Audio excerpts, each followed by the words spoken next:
My mother's words sliced through the room sharper than the cake knife she gripped. "We're not leaving you anything in our will." The dining table froze. My siblings smirked.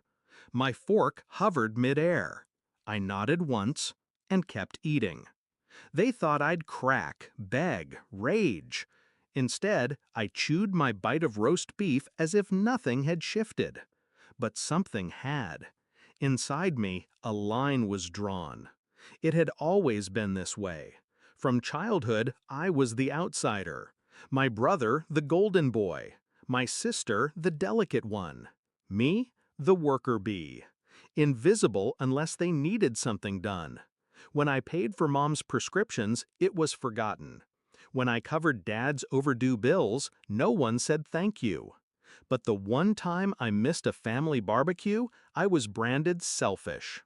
I spent years playing along, keeping my head down, believing blood meant loyalty.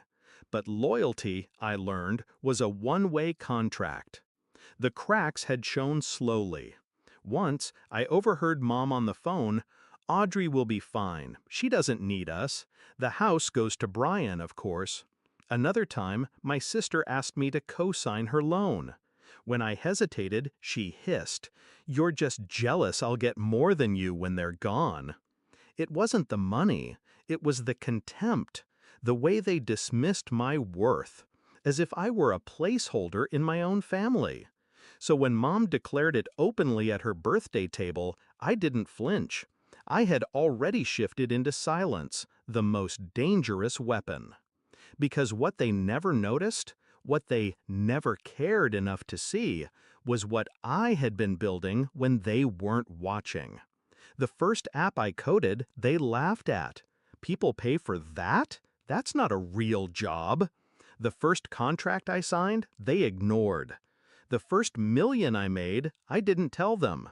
And when the second followed, and then the third, I learned to wear invisibility like armor. No new car, no flashy clothes, no signals. I let them keep believing I was the struggling one, the one with nothing coming to her. I was patient. That night, the universe handed me the perfect stage. It started with my nephew. He was 10, glued to the television in the living room while the adults lingered at the table, smug with their wine glasses. "And Audrey's on TV!" he shouted. The room went still.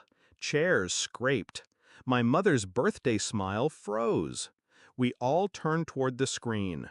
And there I was, a live business segment, my face framed under a headline, "Audrey Johnson, IT millionaire signs global contract." Silence fell like a hammer. I didn't say a word. I just leaned back in my chair, watching their eyes widen as the anchor spoke about my company, my $50 million valuation, the deal I had signed overseas. Their smirks evaporated.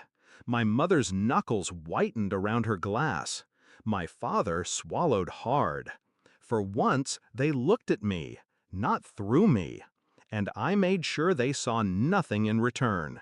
No gloating, no explanations. Just calm, calculated stillness. Then the questions started. "Why didn't you tell us? When did this happen? Why would you keep this a secret from your family?" I let the pause drag. Then I said, evenly, "Because you told me I'd never be anything. Because you decided I didn't matter." Their mouths opened, closed, like fish gasping on dry land. The irony is, I don't need their will, not their house, not their money, not their crumbs of approval. But they need the illusion of superiority, of being in control. And in that moment, watching them stare at the screen, realizing I had surpassed every limitation they chained me with, they knew the truth. They had cut me out, and in doing so, they had cut themselves off from me forever. Since that night, the calls haven't stopped. My sister suddenly wants to collaborate. My brother suggests investing together. My parents hint at rewriting the will. I let them talk. Then I hang up. Because the revenge was never about money. It was about silence. About showing them that their rejection was irrelevant. That while they were busy mocking, I was busy building. I don't need their inheritance. I built my own legacy. And the sweetest revenge is this: they only discovered my worth when it was already too late to claim a piece of it.